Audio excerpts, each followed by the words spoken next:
ইমাম হোসেন হাসান হোসেন লিখেছেন। হাসান হোসেন রাদিয়াল্লাহু আনহুর কাহিনী আমরা জানি এবং তাদের জন্য রোজা রাখি।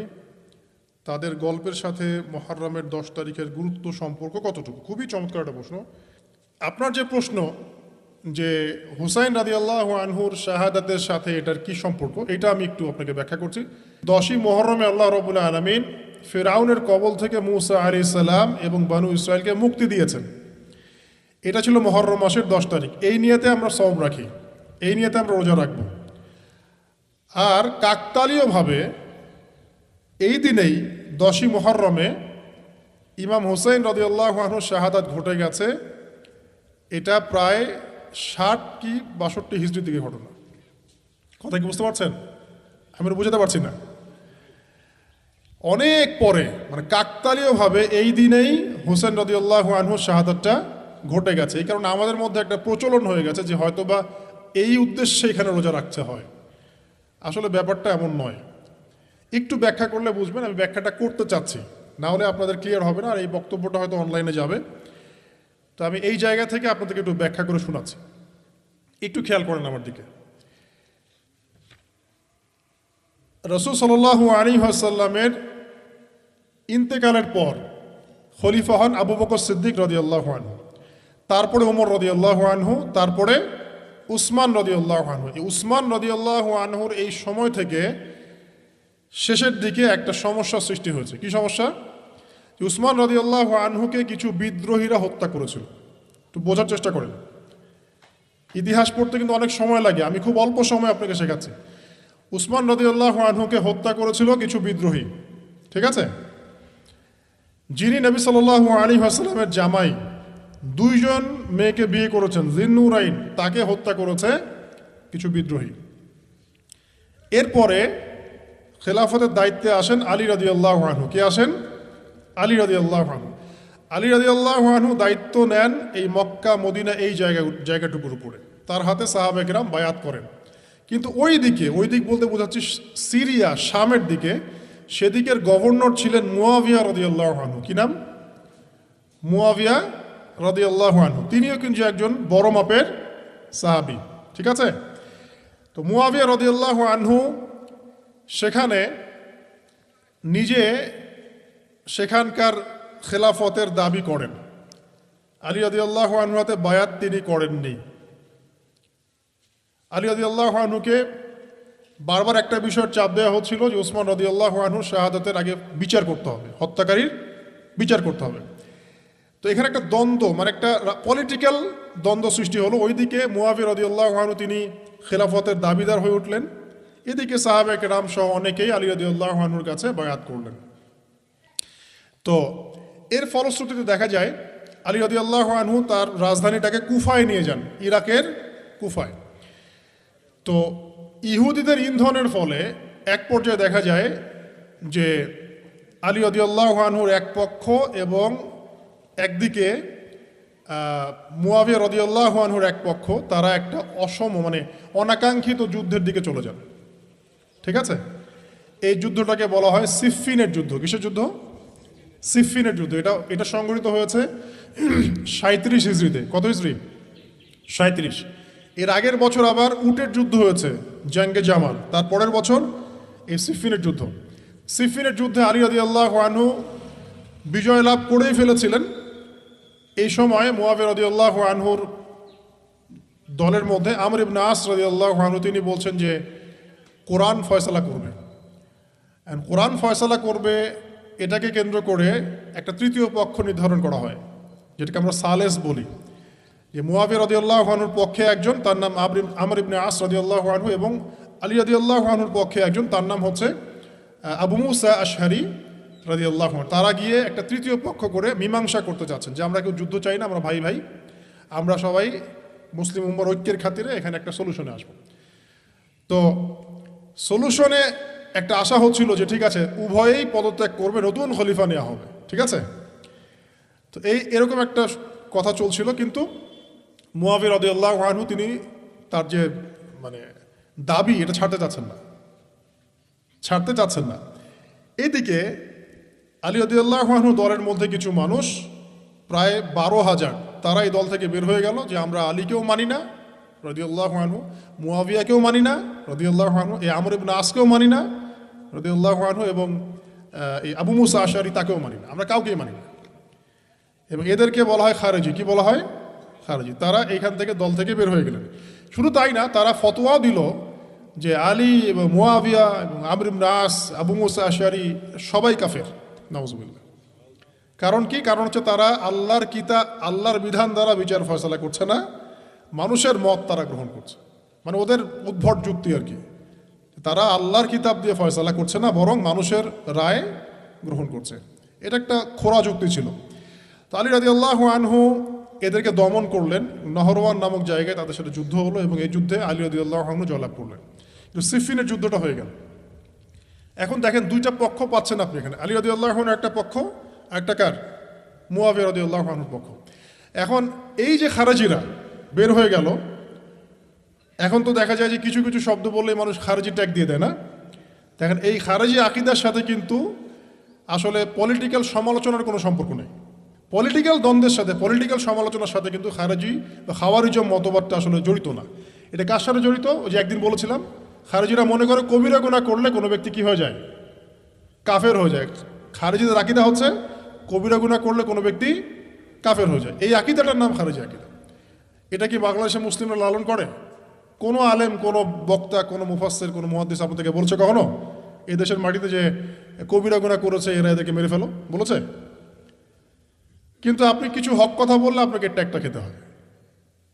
তা আসলে এই যারা এই ধরনের মানে ওই যে বলছে একদিন খারেজি ম্যানুফ্যাকচার্ড কোম্পানির সাথে সদস্য, এরা ভাঙাচোরা ইস্যু পেলেই কাউকে খারেজি ট্যাগ দিয়ে দেয়। আসলে মূল বিষয় এরা নিজেরাই খারিজ হয়ে যাচ্ছে দিন দিন, অন্যকে খারিজ করতে করতে নিজেরাই খারিজ হয়ে যাচ্ছে। এখানে দেখেন মুয়াবিয়া রাদিয়াল্লাহু আনহু এক পক্ষে, আলী রাদিয়াল্লাহু আনহু আরেক পক্ষে। ব্যাটেল, যুদ্ধ হয়ে গেল, সিফিনের যুদ্ধ হয়ে গেল, 3 দিন যুদ্ধ হয়েছে। ওই যুদ্ধে কি মানুষ মারা যায় নাই? মারা যায় নাই? মারা গেছে। তো আলী রাদিয়াল্লাহু আনহু তো বলেননি যে ওরা খারেজি। কারা খারেজি তাহলে? যারা এই যে 12,000 সৈন্যের মধ্য থেকে বের হয়ে গেল এবং সবাইকে কাফের ফতোয়া দিল যে আলীও কাফের, মুয়াবিয়া কাফের, আমর ইবনে আসও কাফের, নাউজুবিল্লাহ, আর এই যে আবু মুসা আশআরী তারাও কাফের। একটু বোঝেন। এরপর তারা যখন বের হয়ে গেল, আলী রাদিয়াল্লাহু আনহু তাদেরকে হত্যা করলেন, তাদের সাথে যুদ্ধ করলেন। কিন্তু এদের কিছু কিছু মানুষ বেঁচে ছিল। এরা একটা প্ল্যান করলো। কি প্ল্যান করলো? যে আমরা চোরাগুপ্তা হামলা চালিয়ে এই 4 জনের সবাইকে হত্যা করে ফেলবো। কথা বুঝতে পারছেন? 4 জন একই দিনে প্ল্যান করলো। রমজান মাসের 17 তারিখ। কত তারিখ? রমজান মাসের 17 তারিখ। ওইটা সম্ভবত 40 হিজরি। কত হিজরি? সিফিনের যুদ্ধ হচ্ছে 37 হিজরিতে, এটা হচ্ছে কত হিজরি? 40, 3 বছর পর এরা প্ল্যান করলো। এখনকার ওই যে পশ্চিমা গোলকধাঁধায় পড়া কিছু মানুষ যারা কিছু জঙ্গি সংগঠনের নাম লেখা প্ল্যান করে যে হঠাৎ সুইসাইড বোম মারবো, আছে না? এরকম একটা প্ল্যান করলো যে আমরা প্ল্যান করলাম এই 4 জনকে আমরা একদিনে উড়িয়ে দেবো, মারি দেবো। এবং সেই প্ল্যান মোতাবেক তারা কাজ করলো। কাজ করে ঘাপটি মেরে বসে থাকলো। আলী রাদিয়াল্লাহু আনহু ফজরের নামাজে যাচ্ছেন, আব্দুর রহমান বিন মুলজিম নামে এক ব্যক্তি আলী রাদিয়াল্লাহু আনহুকে পুরো তরোয়াল দিয়ে আঘাত করে হত্যা করে ফেলল। ইন্না লিল্লাহি ওয়া ইন্না ইলাইহি রাজিউন। কাকে হত্যা করলো? নবী সাল্লাল্লাহু আলাইহি ওয়াসাল্লামের মেয়ের জামাইকে। চিন্তা করতে পারেন? যিনি প্রতিটা যুদ্ধে নবী সাল্লাল্লাহু আলাইহি ওয়াসাল্লামের সাথে ছিলেন, তাকে বললো যে সে কাফের হয়ে গেছে। আর যে হত্যা করেছে আব্দুর রহমান বিন মুলজিম, সে হত্যা করার পরে আল্লাহ শুকরিয়া আদায় করেছে, নাউজুবিল্লাহ। সে বলেছিল যে আমি আল্লাহ শুকরিয়া আদায় করছি যে আল্লাহ আমার হাতে একজন পথভ্রষ্ট মানুষকে মারলেন, নাউজুবিল্লাহ। চিন্তা করতে পারেন? ওইদিকে মুয়াবিয়া রাদিয়াল্লাহু আনহুকে মারার প্ল্যান করা হয়েছে সিরিয়ায়। উনাকে আঘাত করা হয়েছে, কিন্তু আঘাতটা তার মানে শরীরের সেই জায়গায় লাগে নাই যেখানে লাগলে তিনি মারা যেতে পারতেন। তিনি আহত হয়েছেন, পরবর্তীতে চিকিৎসা করে সুস্থ হয়ে গেছেন। আর এদিকে আমর ইবনে আস এবং আব্দুর রহমান আবু মুসা আশআরী তাদের উপরে হামলা হয়েছে। আমর ইবনে আসের জায়গায় আরেকজন সাহাবী গিয়েছেন নামাজ পড়তে, তিনি ডেড। মানে তাদের উদ্দেশ্য সফল হয়েছে এই জায়গায় যে আলী রাদিয়াল্লাহু আনহুকে হত্যা করা হয়েছে। তো এখন আলী রাদিয়াল্লাহু আনহু যখন নিহত হয়ে গেলেন, তাহলে কে থাকলো এখন? মুয়াবিয়া রাদিয়াল্লাহু আনহু। আচ্ছা, আলী রাদিয়াল্লাহু আনহু চলে যাওয়ার পরে তার সন্তান হাসান রাদিয়াল্লাহু আনহু, কি নাম? হাসান রাদিয়াল্লাহু আনহুর হাতে সাহাবায়ে কেরামের অনেকেই বায়াত করলেন, মানে তাকে খেলাফতের দায়িত্ব দিলেন। তো এবং তিনিও কুফায় রাজধানী, এখানে তিনি আছেন এবং কুফাবাসী তাকে মানে প্রলুব্ধ করছে কিছু কিছু মানুষ যে আপনার উচিত মুয়াবিয়া রাদিয়াল্লাহু আনহুর সাথে যুদ্ধ করা। ঠিক আছে? কিন্তু হাসান রাদিয়াল্লাহু আনহু সেই কাজটা করলেন না। তিনি বলেন, না, আমি মুসলিমদের মধ্যে দ্বন্দ্ব চাই না, বরং আল্লাহর নবী একটা ভবিষ্যৎবাণী করেছিলেন সাল্লাল্লাহু আলাইহি ওয়াসাল্লাম যে আমার এই নাতি হাসান মুসলিমদের বড় ফিতনার সমাধান করে দিবে। সুবহানাল্লাহ, কথা বুঝতে পারছেন? তো হাসান রাদিয়াল্লাহু আনহু তখন কি করলেন, নিজে তার যে এই যে দায়িত্ব, খেলাফতের দায়িত্ব, তিনি মুয়াবিয়া রাদিয়াল্লাহু আনহুর হাতে ছেড়ে দিলেন। সুবহানাল্লাহ, তিনি নিজে পদত্যাগ করলেন। ঠিক আছে, আমার ক্ষমতার দরকার নাই, মুসলিমরা আপোষে মারামারি কাটাকাটি থেকে রক্ষা পাক। কিছু শর্ত ছিল ওই চুক্তির মধ্যে, যে মুয়াবিয়া রাদিয়াল্লাহু আনহু যে কাজই করবেন সুরাভিত্তিক করতে হবে, হ্যাঁ, আহলে বাইতদেরকে সম্মান করতে হবে, ভাতা নির্ধারণ করতে হবে, এরকম কিছু শর্ত ছিল। ঠিক আছে, তো মুয়াবিয়া রাদিয়াল্লাহু আনহু মেনে নিলেন। এবার কিন্তু সারা মুসলিম জাহারের কে খলিফা হলেন? কি নাম বলেন? মুয়াবিয়া রাদিয়াল্লাহু আনহু। এবং এরপর তিনি একাধারে 20 বছর খেলাফতের দায়িত্ব পালন করেছেন। কত বছর? 20 বছর। 40 হিজরিতে এই যে আলী রাদিয়াল্লাহু আনহু মারা যান, আর 20 বছর খেলাফতের দায়িত্ব পালন করেন কে? মুয়াবিয়া রাদিয়াল্লাহু আনহু। এবং এই সময় মুসলিমরা অনেক উন্নতি করেছে। এই সময় 1700টার মতো নৌ জাহাজ ছিল মুসলিমদের। সাইপ্রাস দ্বীপ থেকে শুরু করে, পর্তুগাল থেকে শুরু করে চায়না, এদিকে আফ্রিকা থেকে শুরু করে পুরো যে ভারতবর্ষ, সবই মুসলিমদের। চিন্তা করতে পারেন, পুরো বিশাল অর্ধবিশ্বের চেয়ে বড় জায়গায় শুধুমাত্র মুসলিমদের, এবং তিনি ওটাকে শাসন করছেন। কে শাসন করছেন? মুয়াবিয়া রাদিয়াল্লাহু আনহু। ঠিক আছে, এবার টার্নিং পয়েন্ট। এবার মুয়াবিয়া রাদিয়াল্লাহু আনহু ইন্তেকাল করলেন 60 হিজরিতে। ঠিক আছে, আর এদিকে হাসান রাদিয়াল্লাহু আনহু ইন্তেকাল করেছিলেন 49 হিজরিতে। ইন্তেকালের সময় তিনি তার পরবর্তী দায়িত্বশীল নির্ধারণ করে গেলেন বা নিয়োগ করে গেলেন তার পুত্র ইয়েজিদকে। কাকে? ইয়েজিদকে। এই জায়গাটাতে সাহাবায়ে কেরাম রাদিয়াল্লাহু আনহুমের অনেকেই মানেন নাই, কারণ তখন তার চেয়েও যোগ্য মানুষ সমাজে ছিল। ঠিক আছে, তখন আব্দুল্লাহ বিন ওমর বেঁচে আছেন, আব্দুল্লাহ বিন আব্বাস বেঁচে আছেন, আব্দুল্লাহ বিন জুবায়ের রাদিয়াল্লাহু আনহু, বড় বড় জলিল কাদির সাহাবী, তারা তখন বেঁচে আছেন। কিন্তু কি করলেন মুয়াবিয়া রাদিয়াল্লাহু আনহু, আল্লাহ তাকে জান্নাতবাসী করুন, তিনি তার ছেলে ইয়েজিদকে শাসন ক্ষমতা দিয়ে গেলেন। এই যে শুরু হলো বাবার পরে ছেলে, বুঝতে পারছেন? রাজতন্ত্র শুরু হলো। এবার সাহাবায়ে কেরামদের মধ্যে অনেকেই এটা মানতে চাচ্ছেন না। যারা মানতে চাচ্ছেন না তাদের মধ্যে আছেন আব্দুল্লাহ বিন ওমর রাদিয়াল্লাহু আনহুর ছেলে, আছেন আব্দুল্লাহ বিন আব্বাস রাইসুল মুফাসসিরিন, আছেন আব্দুল্লাহ বিন জুবায়ের বিন আওয়াম রাদিয়াল্লাহু আনহুর ছেলে, এরকম বড় বড় সাহাবী, এবং তারা মক্কা মদিনায়। তো আচ্ছা, এখন এই সাহাবীদেরকে কি আমরা খারিজি বলবো? তারা যে পলিটিক্যালি তাকে সমর্থন করছেন না, পলিটিক্যালি কোনো গভর্নমেন্টের সমর্থন না করলেই খারিজি হয়ে যায়? যদি কেউ বলে আরব বিশ্বের সব যত নেতা আছে এদের মধ্যে অনেকেই ইসরায়েলের সাথে আতাত করেছে, সে কি খারিজি হয়ে যাবে? এই সমালোচনার সাথে খাওয়ারিজমের কোনো সম্পর্ক আছে? যদি কেউ বলে যে পশ্চিমাদের অস্ত্রশস্ত্র নিয়ে মুসলিমরা ইয়েমেনে হামলা করছে, এটা বললে সে খারিজি হয়ে যাবে? যদি কেউ বলে যে মধ্যপ্রাচ্যের কান্ট্রির কিছু নেতা তারা পশ্চিমাদের সাথে চুক্তি করেছে পেট্রো ডলার মনিটরিং সিস্টেম, সে কি খারিজি হয়ে যাবে? যদি কেউ বলে জায়নিস্টদের সাথে আতাত করে অনেক মুসলিম কান্ট্রি চলছে, তাহলে কি মিডল ইস্টের সমালোচনা করার কারণে একজন ব্যক্তি খারিজি হয়ে যাবে? খারিজি ম্যানুফ্যাকচার্ড কোম্পানি বাংলাদেশের, তারা এই সংজ্ঞাই শিখায়, পলিটিক্যাল বিরোধিতা করলে আপনি খারিজি হয়ে যাবেন। অথচ এখানে দেখেন সাহাবায়ে কেরাম রাদিয়াল্লাহু আনহু মানছেন না ইয়াজিদকে। এবার ইয়াজিদ কি করলো দেখেন। এবার ইয়াজিদ প্রথমত সাহাবীদেরকে কনভিন্স করার চেষ্টা করলেন। তিনি ওখান থেকে তার দূত পাঠালেন, দূত এসে মক্কা মদিনায় বোঝালেন যে আপনারা মেনে নেন, ভালো হবে, ইত্যাদি ইত্যাদি। আব্দুল্লাহ বিন ওমর রাদিয়াল্লাহু আনহু বলেন ঠিক আছে মেনে নিলাম, আব্দুল্লাহ বিন আব্বাস রাদিয়াল্লাহু আনহু বলেন ঠিক আছে মেনে নিলাম। কিন্তু আব্দুল্লাহ বিন জুবায়ের রাদিয়াল্লাহু আনহু মানলেন না।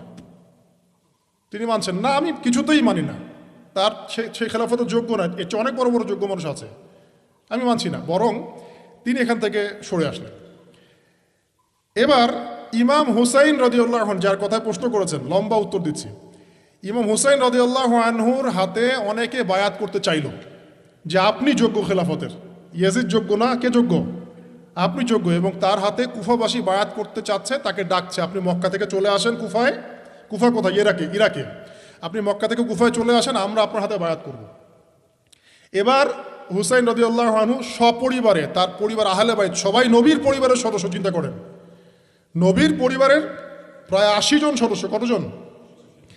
তারা এই যে বের হলেন, যাচ্ছেন কোথায়?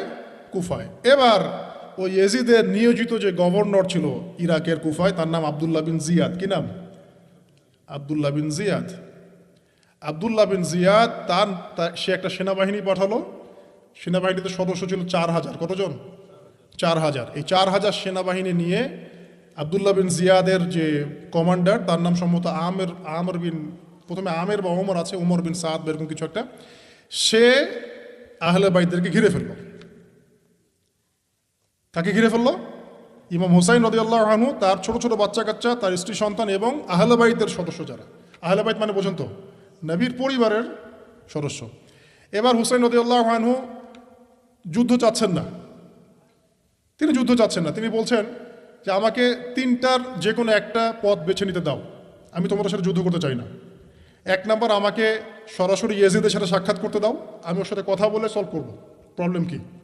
2 নাম্বার, আমাকে পথ ছেড়ে দাও, আমি চলে যাই কোনো সীমান্তবর্তী এলাকায়, সেখানে কাফেরদের সাথে যুদ্ধ করবো, জিহাদ করবো, সেখানে মারা যাবো, শহীদ হবো। অথবা আমাকে নিরাপদে আমাকে মদিনায় ফেরত পাঠাও। তার 3টা যুক্তি কি যৌক্তিক ছিল না? তিনি কে? নবী সাল্লাল্লাহু আলাইহি ওয়াসাল্লামের নাতি, যাকে কোলে নিয়ে নবী সাল্লাল্লাহু আলাইহি ওয়াসাল্লাম অনেক সময় খুতবা দিয়েছেন, নামাজ পড়েছেন, চুমু খেয়েছেন। ফাতিমা রাদিয়াল্লাহু আনহার নয়নমণি, চিন্তা করতে পারেন, এবং যিনি জান্নাতের যুবকদের সর্দার হবেন।